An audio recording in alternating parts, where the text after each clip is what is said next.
ತಿರುಚಿಟ್ರಂಬಲಂ. ಓಂ ಶಿವಾ ತಿರುಚಿಟ್ರಂಬಲಂ.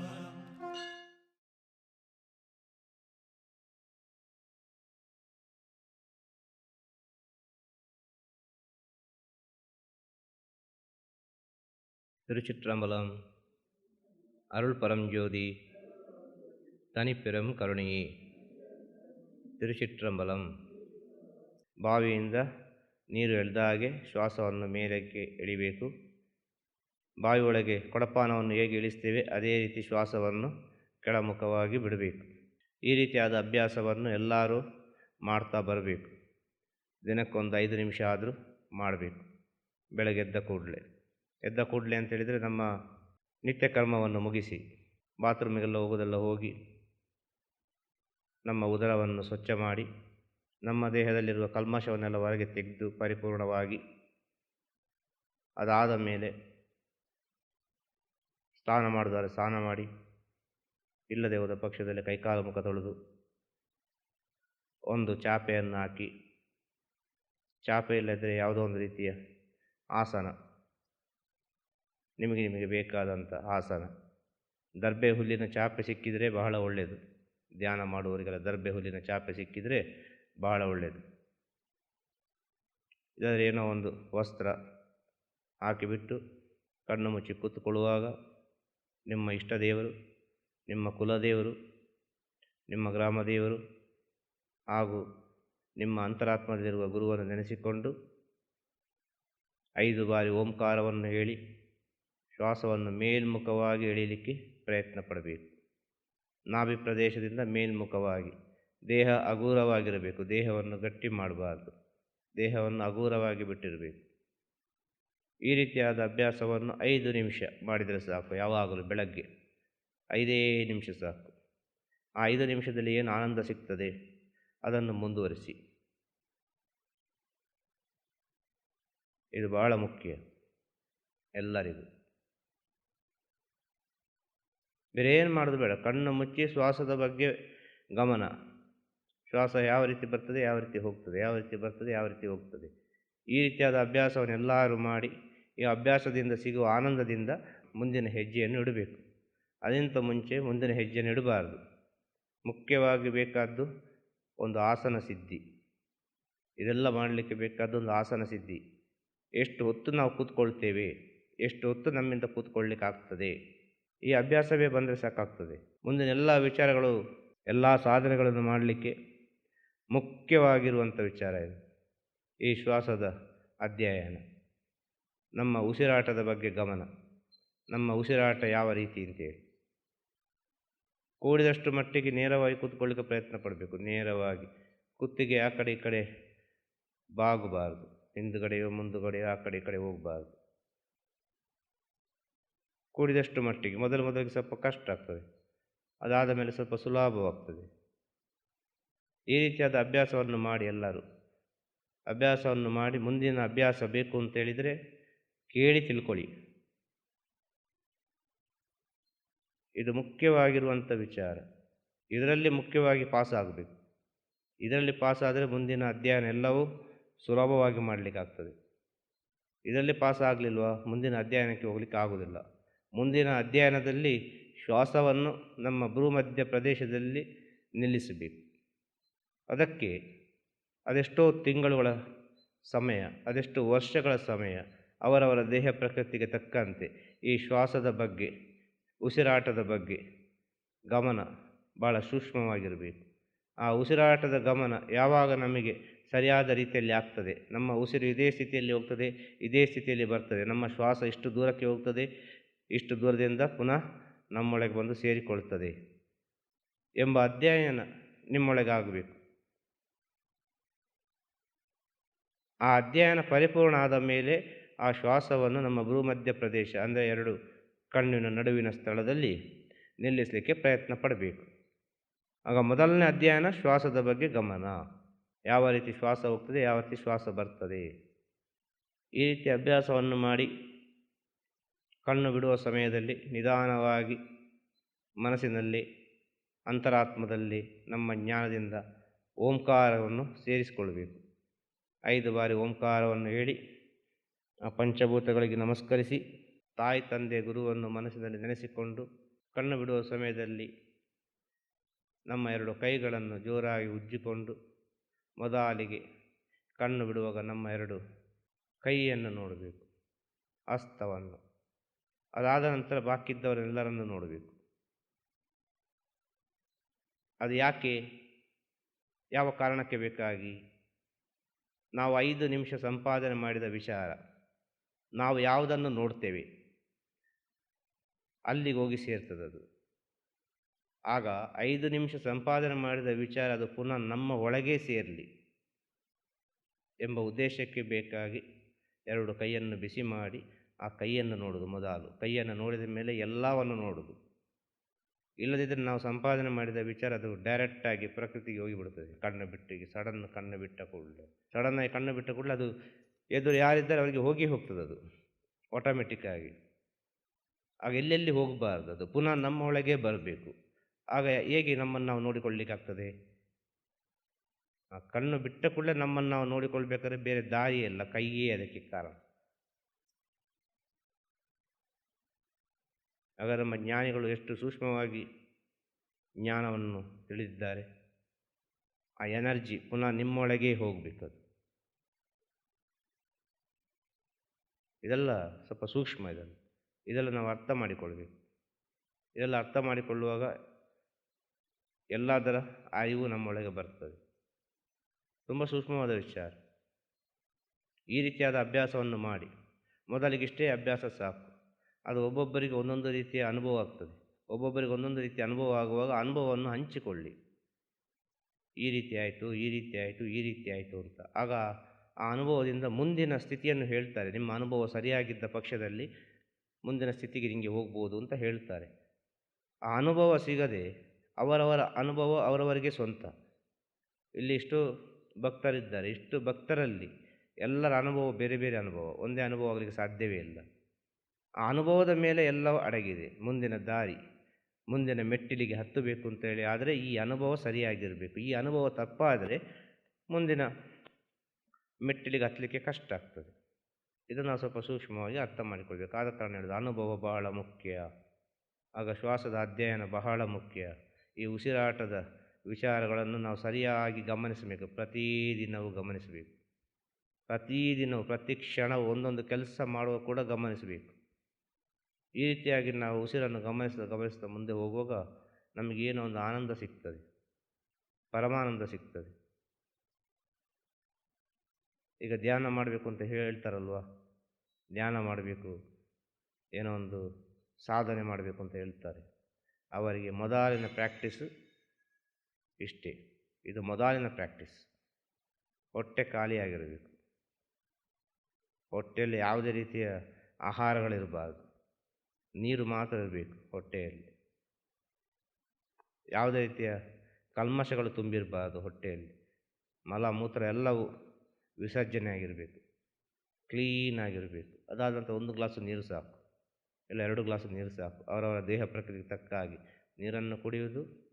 ಇದೇ ರೀತಿ ಕಣ್ಣು ಮುಚ್ಚಿ ಕೂತುಕೊಳ್ಳೋದು. ಏನೋ ಒಂದು ಚಾಪೆ ಹಾಕಿ ಕೂತ್ಕೊಳ್ಳೋದು, ಏನೋ ಒಂದು ಬೆಡ್ಶೀಟ್ ಹಾಕಿ ಕೂತುಕೊಳ್ಳೋದು, ಕಣ್ಣು ಮುಚ್ಚಿ ಕೂತುಕೊಳ್ಳೋದು. ಬೇರೆ ಏನು ಮಾಡಲಿಕ್ಕಿಲ್ಲ. ಸ್ಟ್ರೈಟಾಗಿ ಕೂತುಕೊಳ್ಳೋದು. ಉಸಿರಿನ ಬಗ್ಗೆ ಚಿಂತನೆ ಮಾಡೋದು. ಉಸಿರು ಹೇಗೆ ಹೋಗ್ತದೆ, ಹೇಗೆ ಬರ್ತದೆ ಅಂತೇಳಿ ಎಲ್ಲ ಗಮನ ಉಸಿರಿನ ಮೇಲೆ ಇರಬೇಕು. ಎಲ್ಲ ಗಮನ ಉಸಿರಿನ ಮೇಲೆ ಇರಬೇಕು. ಆ ರೀತಿಯಾಗಿ ಆ ಉಸಿರಿನ ಮೇಲೆ ಗಮನ ಬರುವಾಗ ತನ್ನಿಂದ ತಾನಾಗೆ ನಮಗೊಂದು ಆನಂದ ಸಿಗ್ತದೆ, ಒಂದು ಫೀಲ್ ಆಗ್ತದೆ ನಮ್ಮೊಳಗೆ. ಇದೀಗ ಉಸಿರಿನ ಮೇಲೆ ಯಾರಿಗೂ ಗಮನ ಇಲ್ಲ. ಯಾವ ರೀತಿ ಉಸಿರಾಡ್ತೇವೆ, ಯಾವ ರೀತಿ ಉಸಿರು ಬಿಡುತ್ತೇವೆ ಗೊತ್ತೇ ಇಲ್ಲ ಅಲ್ವಾ? ಇದನ್ನು ಸ್ವಲ್ಪ ನೀವು ಅಭ್ಯಾಸ ಮಾಡಿದರೆ ದೈವಿಕ ಸ್ಥಿತಿ ಎಂಬುದು ನಿಮಗೆ ತನ್ನಿಂದ ತಾನಾಗಿ ಅರ್ಥ ಆಗ್ತದೆ. ನಿಮ್ಮ ಒಳಗೆ ಚೈತನ್ಯ ಎಂಬುದು ಯಾವ ರೀತಿ ಕೆಲಸ ಮಾಡ್ತದೆ ಅಂತೇಳಿ ಅರ್ಥ ಆಗ್ತದೆ. ಅದಾದ ನಂತರ ಮೇಲಿನ ವಿದ್ಯೆಯನ್ನು ಪಡೀಲಿಕ್ಕೆ ಒಂದು ಅನುಭವದಿಂದ ಅದನ್ನು ಗುರುಗಳ ಹತ್ರ ಹಂಚಿಕೊಂಡು ಈ ಸ್ಥಿತಿಯಲ್ಲಿ ಇದ್ದೇನೆ, ಈಗ ಇನ್ನು ಮುಂದಿನ ಸ್ಥಿತಿಗೆ ಹೇಗೆ ಹೋಗ್ಬೋದು ಅಂತೇಳಿ ಕೇಳಿ ತಿಳ್ಕೊಳ್ಬೇಕಾದಂಥ ವಿಚಾರಗಳಿದೆ. ಅರ್ಥ ಆಗ್ತಲ್ವ? ಇದು ನಾರ್ಮಲ್ ಆಗಿ ಎಲ್ಲಿ ಇದ್ದರೂ ಮಾಡ್ಬೋದು ಈ ವಿಚಾರ. ಇದರಲ್ಲಿ ಯಾವುದೇ ವ್ಯತ್ಯಾಸಗಳಾಗೋದಿಲ್ಲ ಈಗ ಹೇಳಿಕೊಟ್ಟ ವಿಚಾರದಲ್ಲಿ. ಇದರ ಮುಂದಿನ ವಿಷಯ ತಿಳಿಬೇಕು ಅಂತ ಆದರೆ ಅದು ಸ್ವಲ್ಪ ಕಷ್ಟ ಉಂಟು. ಅದು ಎಲ್ಲೆಲ್ಲಿ ಮಾಡಲಿಕ್ಕೆ ಆಗೋದಿಲ್ಲ. ಅದು ಗುರುವಿನ ಸನ್ಮುಖದಲ್ಲೇ ಆಗಬೇಕು. ಅರ್ಥ ಆಗ್ತದಲ್ಲೋ? ಹಾಗೆ ಪ್ರಾಣಾಯಾಮ ತಿಳಿದುಕೊಳ್ಬೇಕು ಅಂತಿದ್ದ ಪಕ್ಷದಲ್ಲಿ ಪ್ರಾಣಾಯಾಮ ಮಾಡಬೇಕು, ಧ್ಯಾನ ಮಾಡಬೇಕು ಅಂತ ತಿಳಿದುಕೊಳ್ಳುವ ಪಕ್ಷದಲ್ಲಿ ಸ್ವಲ್ಪ ಸಮಯಗಳು ಹಿಡಿಯುತ್ತದೆ. ಅದೆಷ್ಟು ಸಮಯಗಳು ಬೇಕಾಗ್ತದೆ. ಆ ಸಮಯಕ್ಕೆ ರೆಡಿಯಾಗಿ ಸಿದ್ಧನಾಗಿ ಬರಬೇಕು. ಇದೆಲ್ಲ ತಿಳಿಬೇಕು ಅಂತಿದ್ದರೆ ಪ್ರಪಂಚದ ಆಸೆಗಳನ್ನೆಲ್ಲ ಸ್ವಲ್ಪ ದೂರ ಮಾಡಬೇಕು. ಅರ್ಥ ಆಗ್ತದಲ್ಲೋ? ಹಾಗೆ ಇದೆಲ್ಲ ಈಗ ಧ್ಯಾನದ ವಿಷಯ ಮಾತಾಡಿ. ನಮಃ ಶಿವಾಯ. ತಿರುಚಿಟ್ರಂಬಲಂ அருள் பரஞ்சோதி தனிப்பெரும் கருணையே. திருச்சிற்றம்பலம். குருவே சரணம். ஆதிகுருவே சரணம். மகாகுருவே சரணம். சத்குருவே சரணம். ஜகத்குருவே சரணம். குருவே சரணம். திருச்சிற்றம்பலம். நம சிவாய. நம சிவாய. நம சிவாಯ. ಗುರುವೇ ಶರಣ. ಆಟಿ ಮಾಸದ 27ನೇ ದಿನದ ಜ್ಞಾನಬಿಂದು. ಧರ್ಮರಕ್ಷ ಯಜ್ಞದ 27ನೇ ದಿನದ ಜ್ಞಾನಬಿಂದು. ಒಂದು ತಿಂಗಳು ವಿಶೇಷವಾಗಿ ನಡೆಯುತ್ತಿರುವ ಪೂಜೆ ಲೋಕದ ಕಲ್ಯಾಣಕ್ಕಾಗಿ, ಪ್ರಪಂಚದ ಒಳಿತಿಗಾಗಿ ಒಂದು ತಿಂಗಳು ವಿಶೇಷವಾಗಿ ನಡೆಯುತ್ತಿರುವ ಪೂಜೆ. ಈ ಒಂದು ತಿಂಗಳ 27ನೇ ದಿನದ ಜ್ಞಾನಬಿಂದು ಈ ಪ್ರಪಂಚಕ್ಕೆ, ಗುರುಮನೆಯ ಭಕ್ತರಿಗೆ, ಗುರುಮನೆಯವರಿಗೆ, ಗುರುಮನೆಯವರಿಂದ ಪ್ರಪಂಚಕ್ಕೆ ತಿಳಿಸುವ ಜ್ಞಾನಬಿಂದು ಏನು ಅಂತ ಹೇಳಿದರೆ, ಮನುಷ್ಯನ ಅದ್ಭುತ ಶಕ್ತಿಗಳು, ಮನುಷ್ಯನ ಒಳಗಿರುವ ಅದ್ಭುತ ಶಕ್ತಿಗಳು. ಈಗ ನಡೆಯುತ್ತಿರುವ ಜ್ಞಾನಕ್ಕೂ ಹಿಂದೆ ಇರುವ ಜ್ಞಾನಕ್ಕೂ ಇರುವ ವ್ಯತ್ಯಾಸ. ಈಗ ಪ್ರೆಸೆಂಟ್ ಸಿಚುವೇಷನ್ನಲ್ಲಿ ನಡೆಯುತ್ತಿರುವ ಜ್ಞಾನ ಹಾಗೂ ಸ್ವಲ್ಪ ವರ್ಷಗಳ ಹಿಂದೆ ಇರುವ ಜ್ಞಾನ, ಸ್ವಲ್ಪ ವರ್ಷಗಳ ಹಿಂದಿರುವ ಶಕ್ತಿ, ಈಗ ಪ್ರೆಸೆಂಟ್ ಸಿಚುವೇಷನ್ನಲ್ಲಿ ನಡೆಯುತ್ತಿರುವ ಶಕ್ತಿ ಹಾಗೂ ಜ್ಞಾನ, ಇದರ ಬಗ್ಗೆ ಸ್ವಲ್ಪ ಸೂಕ್ಷ್ಮವಾಗಿ ನಾವೆಲ್ಲರೂ ಅರ್ಥ ಮಾಡಿಕೊಳ್ಬೇಕು ಅಂತ ಹೇಳೋದು ಇವತ್ತಿನ ಜ್ಞಾನ ಬಿಂದುವಿನ ಸೂಕ್ಷ್ಮ ವಿಚಾರಗಳು, ಸೂಕ್ಷ್ಮ ಜ್ಞಾನಗಳು. ಅದು ಹೇಗೆ ಅಲ್ವಾ? ಇವತ್ತಿನ ಜ್ಞಾನ ಹೇಗೆ ಗೊತ್ತುಂಟ? ಸ್ವಿಚ್ ಹಾಕಿದ ಕೂಡಲೇ ನೀರು ಬರಬೇಕು. ಇದು ಇವತ್ತಿನ ಜ್ಞಾನ, ಈಗ ನಡೆಯುತ್ತಿರುವ ಜ್ಞಾನ. ಒಂದು ಮೋಟ್ರಿಗೆ ಹೋಗಿ ಸ್ವಿಚ್ ಹಾಕಿದ ಕೂಡಲೇ ನೀರು ಬರಬೇಕು. ಅರ್ಥ ಆಗ್ತದೆ ಹೇಳೋದು? ಸ್ವಲ್ಪ ವರ್ಷಗಳ ಹಿಂದಿನ ಜ್ಞಾನ ಯಾವ ರೀತಿ ಇತ್ತು ಅಂತ ಹೇಳಿದರೆ, ಬಾವಿಯಿಂದ ನೀರು ಸೇದಬೇಕಿತ್ತು, ಬಾವಿಯಿಂದ ನೀರು ಸೇದಬೇಕಿತ್ತು. ಇವತ್ತು ಅದೇ ನೀರು ಬೇಕು, ಆದರೆ ನೀರು ಭೂಮಿಯಿಂದ ಮೇಲಕ್ಕೆ ಬರುವ ವಿಧಾನ ವ್ಯತ್ಯಾಸವಾಗಿದೆ. ಭೂಮಿಯಿಂದ ಮೇಲಕ್ಕೆ ಬರುವ ರೀತಿ ನೀತಿಗಳು ವ್ಯತ್ಯಾಸವಾಗಿದೆ, ವೇಗವಾಗಿದೆ ಅಲ್ವಾ? ಸ್ವಿಚ್ ಹಾಕಿದ ಕೂಡಲೇ ನೀರು ಬರಬೇಕು. ಒಂದು ವೇಳೆ ಮೋಟ್ರ್ ಕೆಟ್ಟು ಹೋದರೆ ನೀರೇ ಇಲ್ಲ. ಇದು ಇವತ್ತಿನ ಜ್ಞಾನ, ಪ್ರೆಸೆಂಟ್ ಜ್ಞಾನ. ಮತ್ತೆ ಮೋಟ್ರ್ ರಿಪೇರಿ ಮಾಡಬೇಕು, ಮಿಷನರಿ ಜ್ಞಾನ ಅಂತ ಹೇಳೋದು ಇವತ್ತಿನ ಜ್ಞಾನ. ಅದಾದ ಮೇಲೆ ಅದನ್ನು ರಿಪೇರಿ ಮಾಡಬೇಕು, ಅದಕ್ಕೆ ಎಲೆಕ್ಟ್ರಿಷಿಯನ್ ಬೇಕು, ವಯರನ್ನು ಹುಡುಕಬೇಕು, ಎಷ್ಟು ಕೆಲಸ ಉಂಟು. ಇವತ್ತಿನ ಜ್ಞಾನದಲ್ಲಿ ಟೆನ್ಷನ್ ಟೆನ್ಷನ್ ಟೆನ್ಷನ್, ಪ್ರತಿಯೊಂದು ವಿಚಾರದಲ್ಲೂ ತಲೆ ಬಿಸಿ ಇವತ್ತಿನ ಜ್ಞಾನದಲ್ಲಿ. ಅದೇ ಹಿಂದಿನ ಜ್ಞಾನದಲ್ಲಿ ಬಾವಿ, ಅದಕ್ಕೆ ಯಾವ ಕರೆಂಟು ಬೇಡ, ಯಾವ ಮೋಟ್ರು ಬೇಡ, ಎಷ್ಟು ಹೊತ್ತಿಗೆ ಬೇಕಾದರೆ ನೀರು ಸೇದಬಹುದು. ಅದರಲ್ಲಿ ನೀರು ಖಾಲಿಯಾಗಬೇಕು ಇನ್ನೊಂದು ಕಡೆ ಹೋಗಬೇಕು ಅಂತಾದರೆ ಅಲ್ವಾ? ಎಷ್ಟು ನೆಮ್ಮದಿ ಇತ್ತು, ಟೆನ್ಷನ್ ಇತ್ತ? ನೀರು ಸೇದಬೇಕಿತ್ತು, ನೀರು ಎಳಿಬೇಕಿತ್ತು ಬಾವಿಯಿಂದ. ಬಾವಿಯಿಂದ ನೀರು ಎಳೆದು ಎಲ್ಲ ಅಂಡಗಳಿಗೆ ತುಂಬಿಸಿ, ಮನೆಯಲ್ಲಿ ಎಷ್ಟು ಬೇಕು ಅಷ್ಟು ನೀರು ತುಂಬಿಸಿ ಇಟ್ಟುಕೊಳ್ಬೇಕಲ್ವಾ? ನೀರು ಸೇದುವಾಗ ನಮ್ಮ ದೇಹಕ್ಕೆ ಎಷ್ಟೆಲ್ಲ ಪ್ರಯೋಜನಗಳುಂಟು. ತನ್ನಿಂದ ತಾನಾಗಿ ಪ್ರಾಣಾಯಾಮ ಆಗ್ತದೆ, ತನ್ನಿಂದ ತಾನಾಗಿ ವ್ಯಾಯಾಮ ಆಗ್ತದೆ, ತನ್ನಿಂದ ತಾನಾಗಿ ಶಾರೀರಿಕ ಕ್ರಿಯೆ ಆಗ್ತದೆ, ಎಲ್ಲವೂ ಆಗ್ತದೆ. ಇವತ್ತೊಂದು ಸ್ವಿಚ್ ಹಾಕಿದರೆ ಏನು ಪ್ರಯೋಜನ ಉಂಟು? ಏನಾದರೂ ಪ್ರಯೋಜನ ಉಂಟಾ? ಇದು ಮನುಷ್ಯನ ವಿಪರೀತವಾದ ಬುದ್ಧಿ. ಇವತ್ತಿನ ಜ್ಞಾನದ ಸ್ಥಿತಿಯನ್ನು ಹೇಳೋದು ಕಂಪ್ಯೂಟರ್ ಜ್ಞಾನ ಅಂತ ಹೇಳೋದು. ಅದು ಯಾವಾಗ ಬೇಕಾದ್ರೆ ಕೆಟ್ಟು ಹೋಗ್ಬೋದು ಅಂತ ಹೇಳೋದು. ಯಾವಾಗ ಬೇಕಾದರೆ ಹಾನಿಯನ್ನು ಉಂಟು ಮಾಡ್ಬೋದು ಅಂತ ಹೇಳೋದು ಇವತ್ತಿನ ಜ್ಞಾನಗಳೆಲ್ಲ ಅಲ್ವಾ. ಬಾವಿಯಿಂದ ನೀರು ಸೇದುವ ಸಮಯದಲ್ಲಿ ಮನುಷ್ಯರ ಸ್ಥಿತಿಗತಿಗಳು ಎಷ್ಟು ಆರೋಗ್ಯವಾಗಿತ್ತು, ಎಷ್ಟು ಪವಿತ್ರವಾಗಿತ್ತು, ಎಷ್ಟು ಬಲಶಾಲಿಗಳಾಗಿದ್ದರು. ಬಾವಿಯಿಂದ ನೀರು ಸೇದುವುದು ಮಾತ್ರ ಅಲ್ಲ, ಒಂದು ವಸ್ತ್ರ ಒಗೆಯುವುದು, ಒಂದು ಮನೆಯನ್ನು ಕ್ಲೀನ್ ಮಾಡೋದು, ಎಲ್ಲ ವಿಚಾರಗಳು ಕೂಡ ಅಲ್ವಾ. ಏನೋ ಒಂದು ಸಾಂಬಾರಿಗೆ ರುಬ್ಬಬೇಕು ಅಂತೇಳಿದರೂ ಕೂಡ ಅರಿವ ಕಲ್ಲು ಅಲ್ವಾ. ಆ ಅರಿವ ಕಲ್ಲಿನಲ್ಲಿ ರುಬ್ಬಬೇಕು. ಅರಿವ ಕಲ್ಲಿನಲ್ಲಿ ರುಬ್ಬುವಾಗ ಲೆಫ್ಟ್ ರೈಟ್, ಇಡ ಮತ್ತು ಪಿಂಗಳ ಶ್ವಾಸ ಎಷ್ಟು ಚೆನ್ನಾಗಿ ಹೋಗ್ತಾ ಇತ್ತು. ಇವತ್ತು ಒಂದು 5 ನಿಮಿಷದಲ್ಲಿ ಮಿಕ್ಸಿಯಲ್ಲಿ ಹಾಕಿ ತಿರುಗಿಸುವಾಗ ಶ್ವಾಸ ಹೋಗ್ತದ? ಇಡ ಪಿಂಗಳ ಶ್ವಾಸ ನಿಜವಾಗಿ ನಮ್ಮ ದೇಹದಲ್ಲಿ ಯಾವ ರೀತಿ ಹೋಗ್ತದೆ ಇವತ್ತು ಅಂತೇಳಿ ನಮಗೆ ಅರ್ಥ ಮಾಡಿಕೊಳ್ಳಿಕ್ಕಾಗ್ತದ? ಒಂದು ಅರ್ಧ ಗಂಟೆ ಅರಿವ ಕಲ್ಲಿನಲ್ಲಿ ಅರೆದ್ರೆ ಅದು ಎಷ್ಟು ಪ್ರಯೋಜನ ಉಂಟು ಇವತ್ತಿನ ಪ್ರೆಸೆಂಟ್ ಸಿಚುವೇಷನ್ನಲ್ಲಿ. ಯಾಕೆ ಇವತ್ತು ಎಲ್ಲರಿಗೆ ಮನಸ್ಸು ಸ್ಥಿರವಾಗಿಲ್ಲ? ಇವತ್ತು ಯಾಕೆ ಮನಸ್ಸು ಎಲ್ಲರಿಗೂ ಸ್ಥಿರವಾಗಿಲ್ಲ? ಮನಸ್ಸು ಚಂಚಲವಾಗಿ ಉಂಟು. ನೀವು ಸ್ವಲ್ಪ ಸೂಕ್ಷ್ಮವಾಗಿ ಆಲೋಚನೆ ಮಾಡಿ. ಇಂದಿನ ಕಾಲದಲ್ಲಿ ನಾವು ಮಾಡೋ ಪ್ರತಿಯೊಂದು ಕೆಲಸದಲ್ಲಿ ಪ್ರಾಣಾಯಾಮ ಆಗ್ತಾ ಇತ್ತು. ಇವತ್ತು ಆ ಪ್ರಾಣಾಯಾಮ ಎಂಬುದು ನಮಗೆ ಸಿಗುವುದಿಲ್ಲ. ಆ ಶ್ವಾಸದ ವಿಚಾರ ಯಾವುದ್ಯಾವುದೋ ರೀತಿಯಲ್ಲೆಲ್ಲ ಹೋಗ್ತಾ ಉಂಟು. ಆ ಶ್ವಾಸದ ವಿಚಾರ ಯಾವುದ್ಯಾವುದೋ ರೀತಿಯಲ್ಲಿ ಹೋಗೋ ಕಾರಣ ಇವತ್ತು ಯಾರಿಗೂ ಮನಸ್ಸು ಸ್ಥಿರವಾಗಿಲ್ಲ. ಇಂದಿನ ಕಾಲದಲ್ಲಿ ಸ್ವಲ್ಪ ಮನಸ್ಸು ಸ್ಥಿರವಾಗಿತ್ತು ಎಲ್ಲರಿಗೂ. ಇದನ್ನೆಲ್ಲರೂ ಅನುಭವಿಸುವಂಥ ವಿಚಾರ. ನಿಮಗೆ ವಯಸ್ಸೆಷ್ಟು ನಾರಾಯಣ ಸ್ವಾಮಿಗಳಿಗೆ? 62. ನಿಮ್ಮ ಬಾಲ್ಯ ಹೇಗಿತ್ತು? ನಿಮ್ಮ ಬಾಲ್ಯ ಹೇಗಿತ್ತು? ನಾನು ಹೇಳಿದ ರೀತಿಯಲ್ಲಿ ಇದ್ದದಲ್ಲ ಬಾಲ್ಯ. ಸ್ವಲ್ಪ ವಯಸ್ಸಾದವರಿಗೆ ಇದು ಅರ್ಥ ಆಗ್ಬೋದು. ಈಗಿನ ಒಂದು ಪ್ರೆಸೆಂಟ್ ಒಂದು 30 ವರ್ಷದವರಿಗೆಲ್ಲ ಇದೆಲ್ಲ ಅರ್ಥ ಆಗಲಿಕ್ಕಿಲ್ಲ. ಒಂದು 45 ವರ್ಷ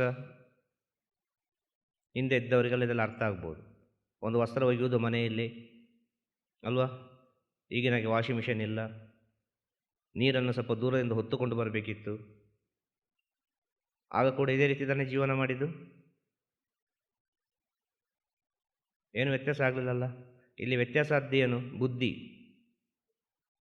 ಇಲ್ಲಿ ವ್ಯತ್ಯಾಸ ಅದ್ದು ಬುದ್ಧಿ. ಈ ಬುದ್ಧಿ ವ್ಯತ್ಯಾಸ ಆಗುವಾಗ ಎಲ್ಲ ವಿಚಾರಗಳು ವ್ಯತ್ಯಾಸ ಆಯಿತು. ಕಾರಣ ಏನು? ಆಸೆ.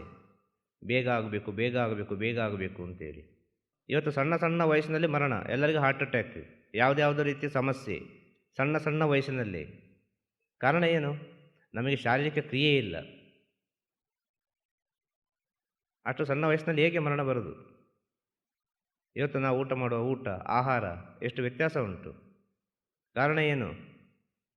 ಸ್ವಲ್ಪ ಸೂಕ್ಷ್ಮವಾಗಿ ನಾವು ಅರ್ಥ ಮಾಡಿಕೊಳ್ಬೇಕು. ಇವತ್ತಿನ ಪರಿಸ್ಥಿತಿಗೂ ಇಂದಿನ ಪರಿಸ್ಥಿತಿಗೂ ಮನಸ್ಥಿತಿಗೂ ಏನು ವ್ಯತ್ಯಾಸ ಅಂತೇಳಿ ಅಲ್ವಾ. ಒಂದು ಮನಸ್ಸಿಗೆ ಇವತ್ತಿನ ಪ್ರೆಸೆಂಟ್ ಸಿಚುವೇಷನ್ನಲ್ಲಿ ಒಳ್ಳೆಯ ಒಂದು ಉದಾಹರಣೆ ಕೊಡ್ಬೋದು.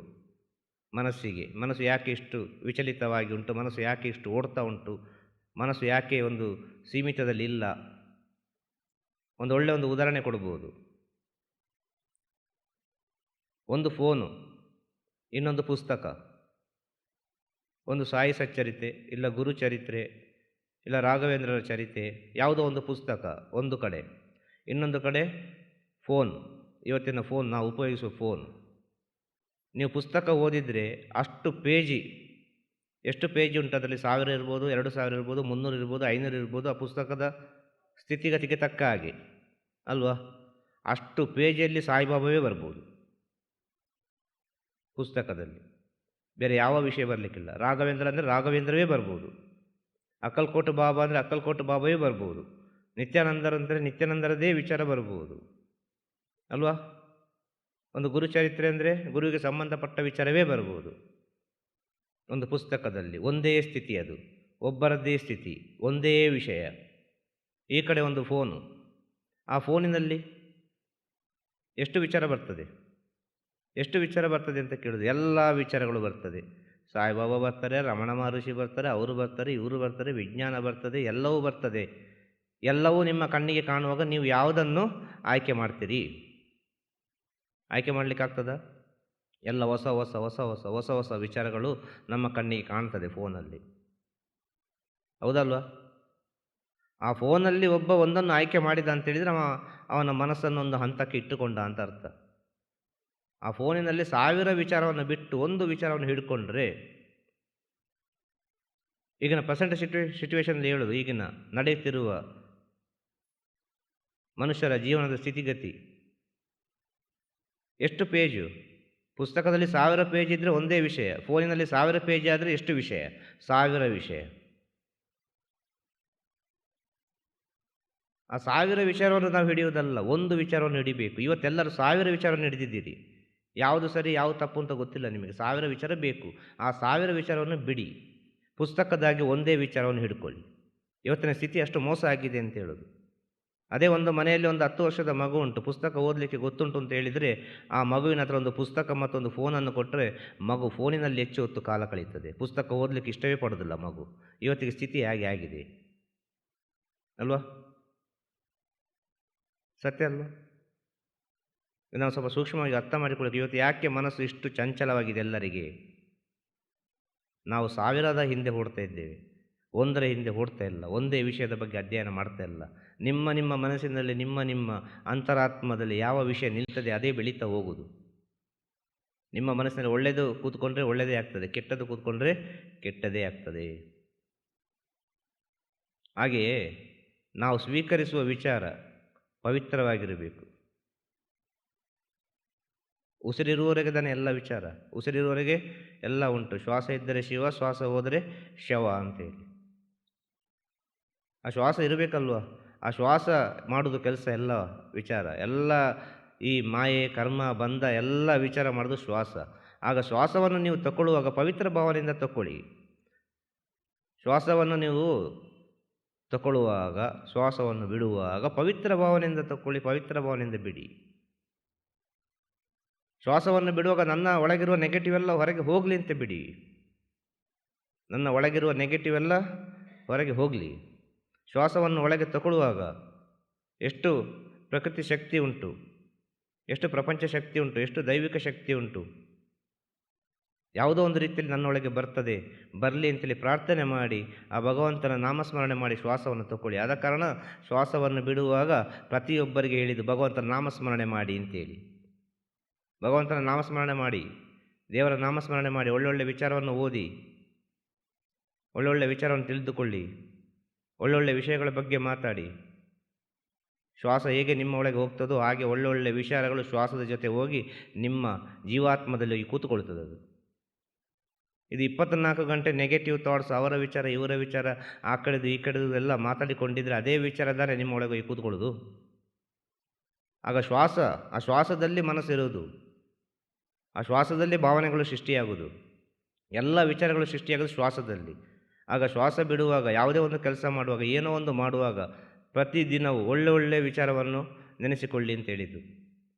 ಆದ ಕಾರಣ ಪ್ರತಿಯೊಂದು ವಿಚಾರಕ್ಕೂ ದೇವರ ಹೆಸರು ಇಡ್ತಾರೆ. ಮನೆಯಲ್ಲಿ ಹುಟ್ಟಿದ ಮಕ್ಕಳಿಗೆ ಕೂಡ ದೇವರ ಹೆಸರು ಇಡ್ತಾರೆ ಅಲ್ವಾ?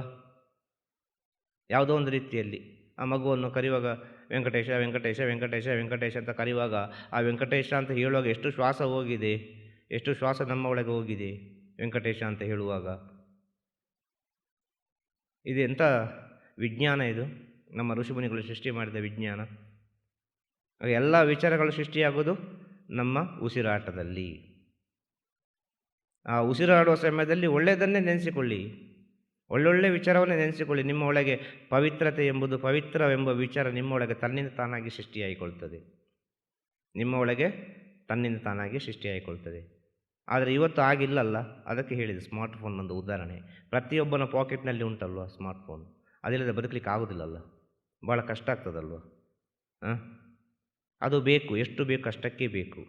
ಅದರಲ್ಲಿ ನೀವು ಒಂದನ್ನು ಹುಡುಕಿ ಅಂತ ಹೇಳೋದು, ಅದರಲ್ಲಿ ನೀವು ಒಂದನ್ನು ಹಿಡ್ಕೊಳ್ಳಿ ಅಂತ. ಆಧ್ಯಾತ್ಮಿಕ ಅಂದರೆ ಆಧ್ಯಾತ್ಮಿಕ ಹಿಡ್ಕೊಳ್ಳಿ, ವಿಜ್ಞಾನ ಅಂದರೆ ವಿಜ್ಞಾನ ಹಿಡ್ಕೊಳ್ಳಿ, ಯಾವುದಾದ್ರು ಒಂದನ್ನು ಹಿಡ್ಕೊಳ್ಳಿ. ನಿಮ್ಮ ಜೀವನದಲ್ಲಿ ಅನೇಕ ವ್ಯತ್ಯಾಸಗಳನ್ನು ನಿಮಗೆ ಕಂಡುಕೊಳ್ಬೋದು. ಅದರಲ್ಲಿರುವ 1000ವನ್ನು ನೀವು ಹಿಡ್ಕೊಂಡ್ರೆ ನಿಮ್ಮ ಜೀವನದಲ್ಲಿ ಯಾವುದೇ ಯಶಸ್ಸನ್ನು ಕಂಡುಕೊಳ್ಳಲಿಕ್ಕೆ ಸಾಧ್ಯವೇ ಇಲ್ಲ.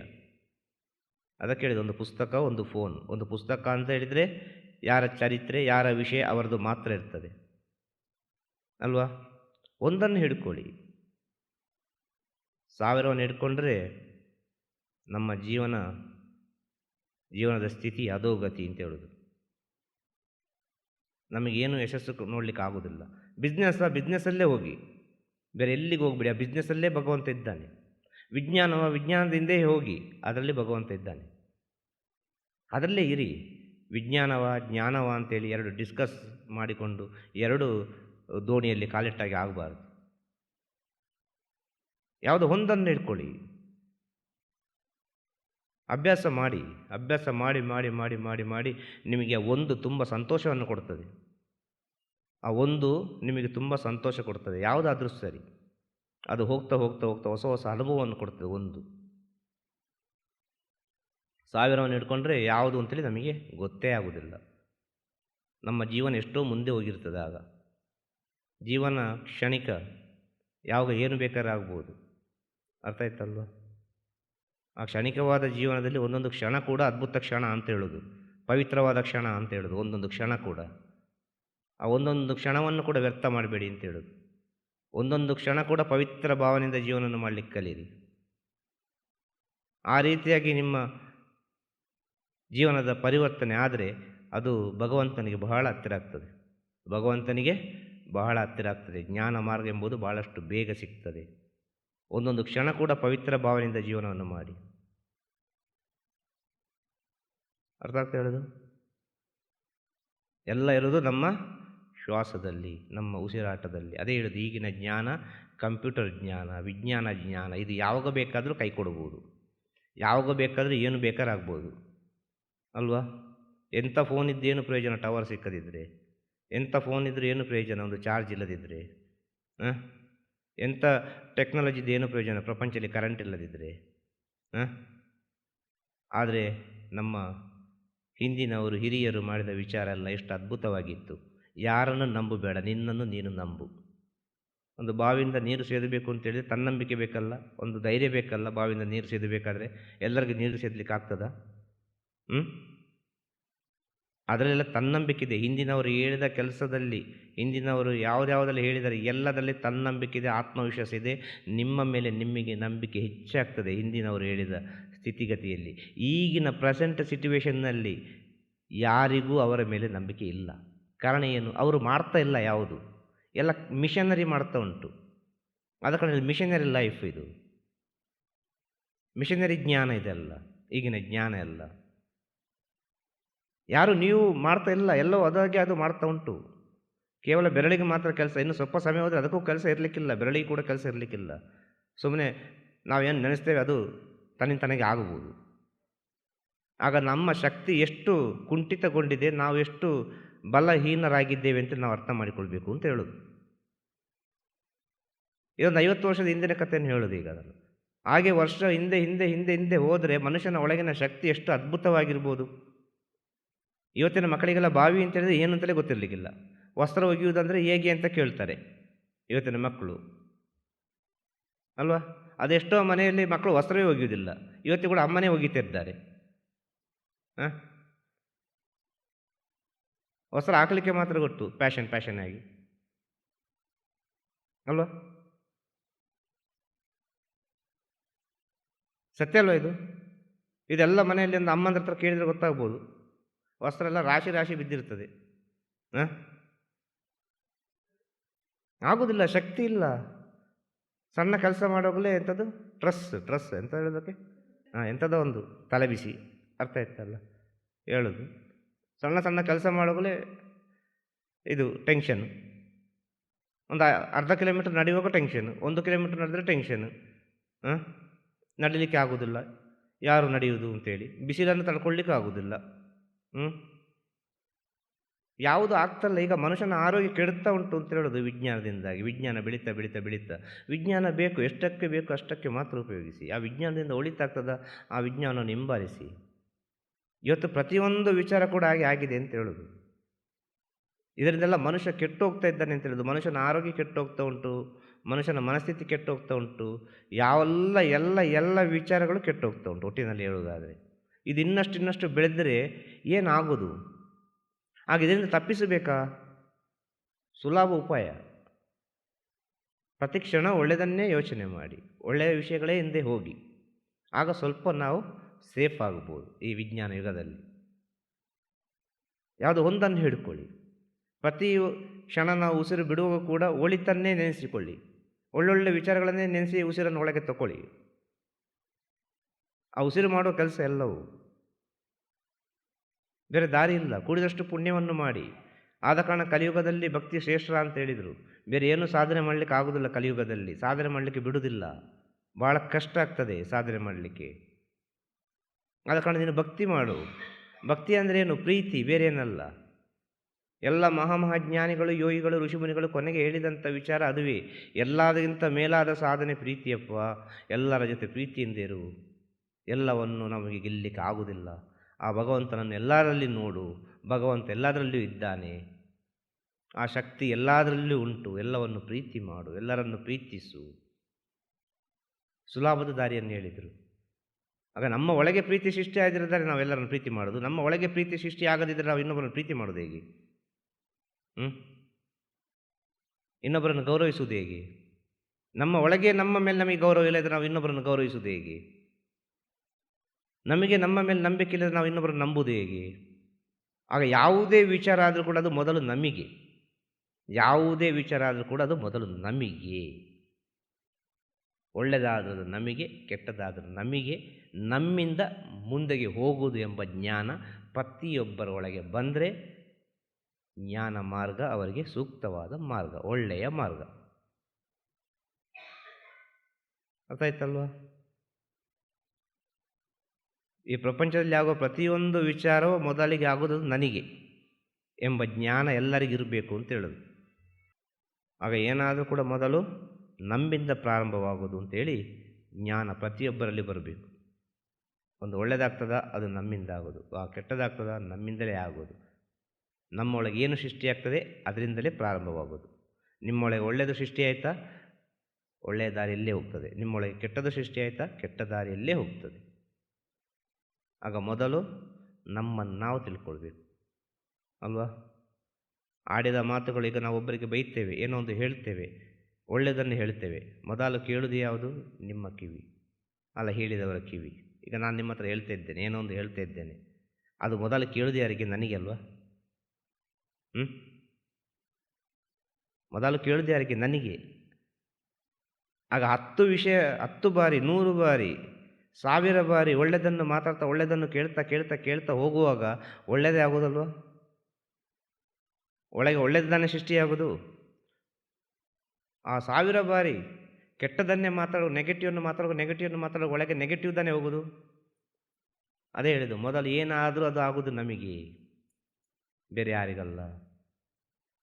ಇದನ್ನು ಅರ್ಥ ಮಾಡಿಕೊಳ್ಬೇಕಲ್ಲ. ಇದನ್ನು ಅರ್ಥ ಮಾಡಿಕೊಂಡ್ರೆ ಖಂಡಿತವಾಗಿಯೂ ನಿಮ್ಮ ಜೀವನ ಪವಿತ್ರವಾಗ್ತದೆ.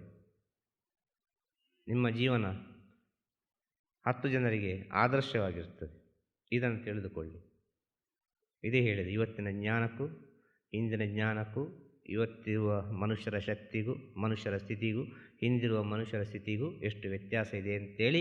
ತುಂಬ ಯುಗಗಳಿಗೆ ಹೋಗೋದು ಬೇಡ, ಯುಗಗಳಿಗೆಲ್ಲ ಹೋಗೋದು ಬೇಡ. ಒಂದು 100 ವರ್ಷದ ಹಿಂದೆ ಹೋದರೆ ಸಾಕು. 100 ವರ್ಷದ ಹಿಂದೆಯ ಕಥೆಯನ್ನು, ಆ ಒಂದು ಸ್ಥಿತಿಯನ್ನು ಈಗ ಎಲ್ಲರೂ ಕೇಳಿ ಕೂಡ ತಿಳ್ಕೊಳ್ಬೋದು. ಅನುಭವಿಸಿದವರಿದ್ದಾರೆ, ಅವರ ಅನುಭವವನ್ನು ಕೂಡ ಕೇಳಿ ತಿಳ್ಕೊಳ್ಬೋದು. ಯುಗದ ವಿಚಾರ ಹೇಳಿದರೆ ಯಾರು ನೋಡಿದವರಿಲ್ಲ. ಯಾರೊಬ್ಬರು ಹೇಳಿದರೆ ನಂಬ್ತೇವೆ ಅಷ್ಟೇ, ನಂಬಿಕೊಂಡು ಬಂದಿದ್ದೇವೆ. ಆಗ ಮನುಷ್ಯನೊಳಗೆ ಇಷ್ಟು ಅದ್ಭುತ ಶಕ್ತಿ ಉಂಟು ಅಂತೇಳಿ ನೀವು ತಿಳಿದುಕೊಳ್ಳಲಿಕ್ಕೆ ಒಂದು 100 ವರ್ಷದ ಹಿಂದೆ ಹೋದರೆ ಸಾಕು. ಒಂದು ಮನುಷ್ಯ ಏನೆಲ್ಲ ಮಾಡ್ತಿದ್ದ ಅದೇ ಕೆಲಸವನ್ನು ಇವತ್ತಿನ ಮನುಷ್ಯ ಮಾಡ್ತಾನ? ಮಾಡಲಿಕ್ಕೆ ಆಗ್ತದಾ? ಆಗುವುದಿಲ್ಲ, ಖಂಡಿತ ಆಗುವುದಿಲ್ಲ. ನಾವಷ್ಟು ಕುಂಠಿತಗೊಂಡಿದ್ದೇವೆ. ನಮ್ಮ ಬಲವನ್ನು ನಾವು ಕಳೆದುಕೊಂಡಿದ್ದೇವೆ, ನಮ್ಮ ಜ್ಞಾನವನ್ನು ನಾವು ಕಳೆದುಕೊಂಡಿದ್ದೇವೆ, ನಮ್ಮ ಆತ್ಮವಿಶ್ವಾಸವನ್ನು ಕಳೆದುಕೊಂಡಿದ್ದೇವೆ, ಶರಣಾಗತಿ ಆಗಿದ್ದೇವೆ ಮಿಷನರಿ ಲೈಫಿಗೆ. ಏನಿದ್ರೂ ಕೂಡ ಆ ಮಿಷನನ್ನೇ ನಂಬ್ತಾ ಇದ್ದೇವೆ ಅಂತ ಹೇಳೋದು. ನಮ್ಮನ್ನು ನಂಬ್ತಾ ಇಲ್ಲ, ಸಾಧ್ಯನೇ ಇಲ್ಲ, ಭಾಳ ಕಷ್ಟ ಆಗ್ತದೆ. ಇಷ್ಟೆಲ್ಲ ವ್ಯವಸ್ಥೆಗಳು ಇದ್ದು ಟೈಮಿಗೆ ಅಡುಗೆ ಆಗೋದಿಲ್ಲ ಮನೆಯಲ್ಲಿ. ಇಷ್ಟೆಲ್ಲ ಎಂತ ಹೇಳೋದು ಸ್ಪೆಷಲಿಟಿಗಳು ಇದ್ದರು, ಇಂದಿನಾಗಿ ನೀರು ತರಲಿಕ್ಕಿಲ್ಲ, ಅಂಡದಲ್ಲಿ ನೀರು ತುಂಬಿಸಲಿಕ್ಕಿಲ್ಲ, ಮತ್ತು ಒಲೆ ಇಲ್ಲ, ಮತ್ತು ಯಾವುದೇ ವಿಚಾರಗಳಿಲ್ಲ. ಈಗೆಲ್ಲ ಸ್ಪೆಷಲ್ ಕೂತಲ್ಲೇ ನೀರು ಬರ್ತದೆ, 5 ನಿಮಿಷದಲ್ಲಿ ಬೇಯ್ತದೆ. 5 ನಿಮಿಷದಲ್ಲಿ ಎಂತೆಂಥ ಸಿಸ್ಟಮ್ ಬಂದಿದೆ. ಅಲ್ವಾ? ಅಷ್ಟು ಇದ್ದರೂ ಕೂಡ ಮಕ್ಕಳನ್ನು ಟೈಮಿಗೆ ಶಾಲೆ ಕಳಿಸ್ಲಿಕ್ಕೆ ಆಗೋದಿಲ್ಲ. ಅದಕ್ಕೆ ಬೇಕಾಗಿ ಮನೇಲಿ ಜಗಳ ಆಗ್ತದೆ. ಮತ್ತು ಸಿಕ್ಕಿದ್ದನ್ನು ಹಿಡ್ಕೊಂಡು ಹೋಗೋದು, ಮತ್ತೆ ಹೇಳೋದು, ಅಪ್ಪ ಅಮ್ಮ ಹೇಳೋದು ಮಧ್ಯಾಹ್ನ ಹೋಟ್ಲಲ್ಲೇ ಊಟ ಮಾಡಿಬಿಡು ಅಂತೇಳಿ, ಕ್ಯಾಂಟೀನಲ್ಲೇ ಊಟ ಮಾಡಿಬಿಡು ಅಂತೇಳಿ. ಅಲ್ವಾ? ಕಾರಣ ಏನು? ನಮ್ಮ ಶಕ್ತಿಯನ್ನು ಕಳ್ಕೊಂಡ ಕಾರಣ. ಅರ್ಥ ಮಾಡಿಸೋದು, ಕೂಡಿದಷ್ಟು ಮಟ್ಟಿಗೆ ಅರ್ಥ ಮಾಡಿಸೋದು. ನಮ್ಮ ಶಕ್ತಿಯನ್ನು ನಾವು ಕಳ್ಕೊಂಡ ಕಾರಣ. ನಮ್ಮ ಶಕ್ತಿಯನ್ನು ಹೆಚ್ಚಿಸಲಿಕ್ಕೆ ಪ್ರಯತ್ನ ಪಡಿ. ಹೆಚ್ಚಿಸಲಿಕ್ಕೆ ಪ್ರಯತ್ನ ಪಡಲಿಕ್ಕೆ ಇರುವ ಒಂದೇ ಒಂದು ದಾರಿ, ಒಂದು ಗುರುಸೇವೆ, ಇಲ್ಲದ್ರೆ ಭಗವಂತನ ನಾಮಸ್ಮರಣೆ ಅವರವರು ಕೂತ್ಕೊಂಡಲ್ಲಿ. ಗುರುಸೇವೆ ಅಂತೇಳಿದರೆ ಸ್ವಲ್ಪ ಲೆವೆಲ್ ಬೇರೆ ಹೋಗ್ತದೆ. ಎಲ್ಲರಿಗೂ ಹೊಂದಾಣಿಕೆ ಆಗುವಂಥ ವಿಚಾರ ಅಂತೇಳಿದರೆ ಅವರವರ ಮನೆಯಲ್ಲಿ ಭಗವಂತನ ನಾಮಸ್ಮರಣೆ 1 ಗಂಟೆ ಹೊತ್ತು 2 ಗಂಟೆ ಹೊತ್ತು ಕುಟುಂಬ ಸಮೇತರಾಗಿ ಎಲ್ಲರೂ ಸೇರಿ ಏನೋ ಒಂದು ಚರಿತ್ರೆಯನ್ನು ಪಾರಾಯಣ ಮಾಡೋದು. ತಂದೆ ಮಕ್ಕಳು ಆ ಕುಟುಂಬದ ಸದಸ್ಯರೆಲ್ಲರೂ ಸೇರಿ ಒಂದು ಜ್ಞಾನಿಗಳ ಬಗ್ಗೆ, ಅಲ್ಲ ಒಂದು ದೇವರ ಬಗ್ಗೆ, ಒಂದು ಭಗವದ್ಗೀತೆಯ ಬಗ್ಗೆ, ಅಲ್ಲ ಒಂದು ಒಳ್ಳೊಳ್ಳೆ ವಿಚಾರಗಳ ಬಗ್ಗೆ ಮನೇಲಿ 1 ಗಂಟೆ ಹೊತ್ತಾದರೂ ಅದರ ಬಗ್ಗೆ ಮಾತಾಡಬೇಕೆಲ್ಲರೂ.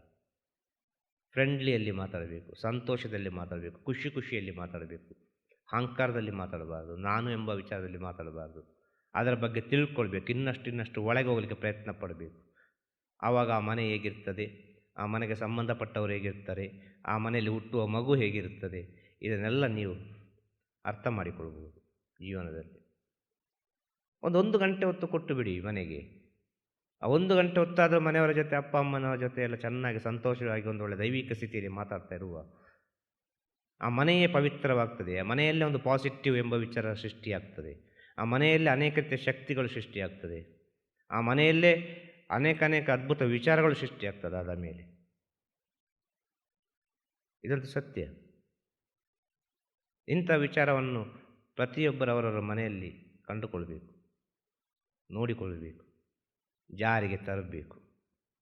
ಇದನ್ನೇ ಹೇಳಿದ್ದು ನಮ್ಮ ಹಿರಿಯರು, ಸಾಯಂಕಾಲ ಹೊತ್ತಿಗೆ ಒಂದು ಭಜನೆ ಮಾಡಿ ಅಂತೇಳಿ. ಎಲ್ಲ ಮನೆಯ ಸದಸ್ಯರು ಸೇರಿ ಒಂದು ಭಜನೆ ಮಾಡಿ, ಆ ದೇವರ ನಾಮಸ್ಮರಣೆಯನ್ನು ಮಾಡಿ, ನಿಮ್ಮ ಉಸಿರಿನಲ್ಲಿ ಸ್ವಲ್ಪ ಭಗವಂತ ಹೋಗಿ ಸೇರಲಿ ಅಂತೇಳಿ. ಅದನ್ನು ನಾವು ಮಾಡ್ತಾ ಇಲ್ಲಲ್ಲ ಇವತ್ತು ನಮ್ಮ ಉಸಿರಲ್ಲಿ ಬೆರೆಯುವುದು ಯಾವುದು ಎಲ್ಲರಿಗೂ ಗೊತ್ತುಂಟು. ಇವತ್ತಿನ ಸ್ಪೆಷಲ್ DJ ಸಾಂಗ್ಸ್ ಅಲ್ವಾ?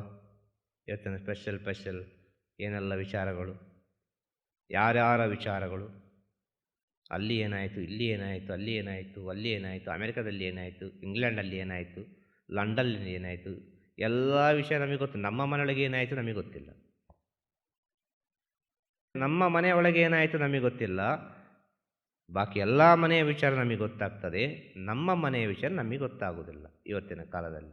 ಹಿಂದಿನ ಕಾಲದಲ್ಲಿ ನಮ್ಮ ಮನೆಯ ಬಗ್ಗೆ ಮಾತ್ರ ಅರಿವಿತ್ತು, ಪ್ರಪಂಚದಲ್ಲಿ ಏನಾಗ್ತದೆ ಅಂತ ಅರಿವಿಲ್ಲ ಆಯಿತು. ಪ್ರಪಂಚಕ್ಕೆ ಇಷ್ಟು ಕಾಂಟ್ಯಾಕ್ಟಲ್ಲಿ ಇಲ್ಲ ಆಯಿತು ಹಿಂದಿನವರು ಅಲ್ವಾ? ಒಂದು ಊರಿಂದ ಒಂದು ಊರಿಗೆ ಕಾಂಟ್ಯಾಕ್ಟ್ ಆಗಬೇಕು ಅಂತಂದರೆ ಕಡಿಮೆ ಪಕ್ಷದಲ್ಲಿ ಒಂದು 15 ದಿನ ಆದರೂ ಬೇಕಿತ್ತು, ಒಂದು ಪತ್ರದ ಮೂಲಕ. ಅಲ್ಲಿ ಹೇಗೆ ಇದ್ದಾರೆ, ಯಾವ ರೀತಿ ಇದೆ ಅಂತೇಳಿ. ಆ ಪತ್ರ ಪುನಃ ಇಲ್ಲಿಗೆ ಬಂದು ತಲುಪಬೇಕಾದ್ರೆ ಒಂದು 15 ದಿನ ಆಗ್ತದೆ, 10 ದಿನ ಆಗ್ತದೆ. ಇನ್ನು ಸ್ವಲ್ಪ ಶ್ರೀಮಂತರಾದವರು ಒಂದು ಊರಿಂದ ಒಂದು ಊರಿಗೆ ಹೋಗ್ತಾಯಿದ್ರು. ಅವರು ಆ ಊರಿಗೆ ಹೋಗಿ ಬಂದ ಒಂದು ವಿಚಾರವನ್ನು ಹೇಳಿದರೆ ಮಾತ್ರ ಆ ಊರು ಹೀಗೆ ಇದೆ ಅಂತೇಳಿ ಎಲ್ಲರೂ ಅರ್ಥ ಮಾಡ್ತಾಯಿದ್ರು. ಆಗ ನಾವು ಎಷ್ಟು ಮುಂದುವರೆದಿದ್ದೇವೆ ಅಷ್ಟು ನಮ್ಮ ಶಕ್ತಿಯನ್ನು ನಾವು ಕಳ್ಕೊಂಡಿದ್ದೇವೆ ಅಂತ ಅರ್ಥ, ನಮ್ಮ ಜ್ಞಾನವನ್ನು ಕಳ್ಕೊಂಡಿದ್ದೇವೆ ಅಂತ ಅರ್ಥ. ಕಣ್ಣಿಗೆ ಕಾಣುವಾಗ ನಾವು ಈಗ ಬಹಳ ಬುದ್ಧಿಶಾಲಿಗಳಾಗಿದ್ದೇವೆ, ಕಣ್ಣಿಗೆ ಕಾಣುವಾಗ ಬಹಳ ಬುದ್ಧಿಶಾಲಿಗಳು ನಾವು. ಆದರೆ ಸೂಕ್ಷ್ಮವಾಗಿ ಆಲೋಚನೆ ಮಾಡಿಕೊಂಡ್ರೆ ನಾವು ದಡ್ಡರಾಗ್ತಾ ಇದ್ದೇವೆ ಅಂತ ಹೇಳೋದು. ನಮ್ಮ ಚೈತನ್ಯವನ್ನು ನಾವು ಕಳೆದುಕೊಳ್ತಾ ಇದ್ದೇವೆ. ಪರಮಾತ್ಮನೆಂಬ ವಿಚಾರದಿಂದ ನಾವು ತುಂಬ ದೂರದಕ್ಕೆ ಹೋಗ್ತಾ ಇದ್ದೇವೆ ಅಂತ ಹೇಳೋದು. ದಡ್ಡರಂದರೆ ಅದು, ಅರ್ಥ ಆಗ್ತಲ್ವ? ಬಲ ಏನಂದರೆ ಅದು. ಜೀವಾತ್ಮ ಪರಮಾತ್ಮ ಹತ್ರ ಹೋಗ್ಲಿಕ್ಕೆ ಇಷ್ಟಪಡೋದಿಲ್ಲ ಈಗಿನ ಕಾಲದಲ್ಲಿ. ಪರಮಾತ್ಮದಿಂದ ತುಂಬ ದೂರ ಹೋಗ್ತಾ ಉಂಟು ಅಂತ ಹೇಳೋದು ಜೀವಾತ್ಮ. ತುಂಬ ದೂರ ದೂರ ದೂರ ದೂರ ಹೋಗ್ತಾ ಉಂಟು ಜೀವಾತ್ಮ ಇವತ್ತಿನ ಪ್ರೆಸೆಂಟ್ ಸಿಚುವೇಶನ್ನಲ್ಲಿ. ಹಿಂದಿನ ಕಾಲದಲ್ಲಿ ಪರಮಾತ್ಮನಿಗೆ ಹತ್ತಿರವಾಗಿತ್ತು. ಹಿಂದಿನ ಕಾಲದಲ್ಲಿ ಇವತ್ತು ಪರಮಾತ್ಮನಿಂದ ನಾವು ತುಂಬ ದೂರ ಹೋದ ಕಾರಣ ಮನಸ್ಸೆಲ್ಲ ಚಂಚಲ ಆಗ್ತಾ ಇರೋದು. ಪರಮಾತ್ಮದಿಂದ ದೂರ ಹೋಗಲಿಕ್ಕಿರುವ ಕಾರಣಗಳು ಇದರಿಂದ ಹೇಳಿದಂಥ ವಿಚಾರ. ಆದ ಕಾರಣ ಹೇಳೋದು, ಪ್ರತಿಯೊಬ್ಬರೂ ಅರ್ಥ ಮಾಡಿಕೊಳ್ಳಿ, ಈ ಮನುಷ್ಯ ಜನ್ಮ ಶ್ರೇಷ್ಠ ಜನ್ಮ, ಇದು ಪವಿತ್ರವಾದ ಜನ್ಮ. ಗುರುಮನೆಯವರಿಗೆ ಮುಖ್ಯವಾಗಿ ಹೇಳೋದು, ಇಲ್ಲಿ ಬರುವ ಭಕ್ತರಿಗೆ, ಇಲ್ಲಿರುವ ಭಕ್ತರಿಗೆ ಭಾಳ ಮುಖ್ಯವಾಗಿ ಹೇಳೋ ಸಂದೇಶ ಇದು. ಪ್ರತಿ ಸಂದೇಶದಲ್ಲಿ ಹೇಳ್ತೇವೆ ಮನುಷ್ಯ ಜನ್ಮದ ಬಗ್ಗೆ ಭಾಳ ಪವಿತ್ರ, ಇದನ್ನು ವ್ಯರ್ಥ ಮಾಡಬೇಡಿ, ಕೂಡಿಯಷ್ಟು ಒಳಿತನ್ನು ಮಾಡಿ, ಪುಣ್ಯವನ್ನು ಸಂಪಾದನೆ ಮಾಡಿ, ಒಳ್ಳೊಳ್ಳೆ ವಿಚಾರಗಳ ಬಗ್ಗೆ ಆಲೋಚನೆ ಮಾಡಿ. ಅದೆಷ್ಟೋ ಸಾಧನೆಯಿಂದ ನೀವು ಬಂದಿದ್ದೀರಿ, ಅದೆಷ್ಟೋ ಪುಣ್ಯವನ್ನು ಸಂಪಾದನೆ ಮಾಡಿ ಜನ್ಮಕ್ಕೆ ಬಂದಿದ್ದೀರಿ, ಅದೆಷ್ಟೋ ಪುಣ್ಯವನ್ನು ಸಂಪಾದನೆ ಮಾಡಿದಿರಿ. ಈ ಜನ್ಮಕ್ಕೆ ಬರಬೇಕು ಅಂತೇಳಿದರೆ ಅದೆಷ್ಟು ಪುಣ್ಯ ಸಂಪಾದನೆ ಮಾಡಿರ್ಬೋದು ಅಂತೇಳಿ ನೀವು ಊಹೆ ಮಾಡಲಿಕ್ಕೆ ಕೂಡ ಸಾಧ್ಯ ಇಲ್ಲ. ಖಂಡಿತವಾಗಿಯೂ ಸಾಧ್ಯನೇ ಇಲ್ಲ. ಅಷ್ಟು ಪುಣ್ಯವನ್ನು ಈ ಜನ್ಮದಲ್ಲಿ ಕಳ್ಕೊಳ್ಬೇಡಿ, ಈ ಜನ್ಮದಲ್ಲಿ ಕಳ್ಕೊಳ್ಬೇಡಿ, ಈ ಜನ್ಮದಲ್ಲಿ ಕಳ್ಕೊಳ್ಬೇಡಿ. ಇಷ್ಟೇ ಹೇಳೋದು, ಬೇರೆ ಏನು ಹೇಳೋದಿಲ್ಲ. ನಿಮಗೆ ಅರ್ಥ ಆದರೆ ಒಳ್ಳೆಯದು, ಅರ್ಥ ಆದರೆ ತುಂಬ ಒಳ್ಳೆಯದು, ತುಂಬ ಒಳ್ಳೆಯದು. ನಿಮಗೆ ಅರ್ಥ ಆದರೆ. ಅರ್ಥ ಆಗಲಿಲ್ವಾ, ಮುಂದಿನ ಜನ್ಮದಲ್ಲಿ ಅಂತ ಅರ್ಥ ಆಗೇ ಆಗ್ತದೆ. ಅದು ಹೇಗೆ? ಈ ಮಾತುಗಳೆಲ್ಲ ನಿಮ್ಮ ಜೀವಾತ್ಮದಲ್ಲಿ ಕೂತ್ಕೊಂಡಿದೆ.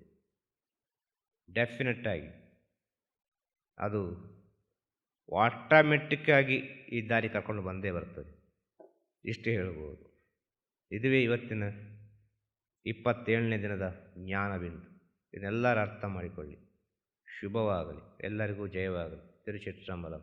ನಮಃ ಶಿವಾಯ. ಗುರುವೇ ಶರಣಂ, ಗುರುವೇ ಶರಣಂ.